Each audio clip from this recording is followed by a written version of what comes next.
Octahedral Body je 13 metrov vysoká minimalistická socha, ktorá svojou abstraktno-kubistickou formou asociuje ľudskú figúru. Návrh zvíťazil v súťaži developera zóny Eurovea 2. V tvorbe Viktora Freša sa cyklicky objavuje motív gule, ktorý je voľným pokračovaním autoportrétu, témy, ktorou sa zaoberá už viac ako 25 rokov. Tvar gule chápe ako skratkovitú interpretáciu hlavy.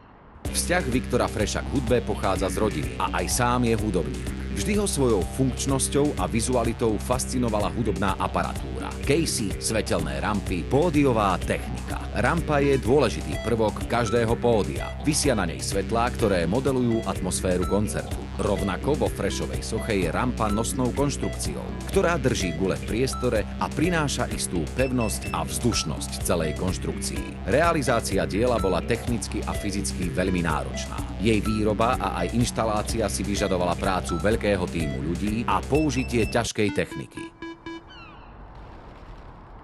Octahedral Body prináša na nábrežie Dunaja trojdimenzionálnu vzdušnú figúru. Obracia sa na všetky svetové strany a zrkadlí celú škálu farieb viditeľného spektra svetla.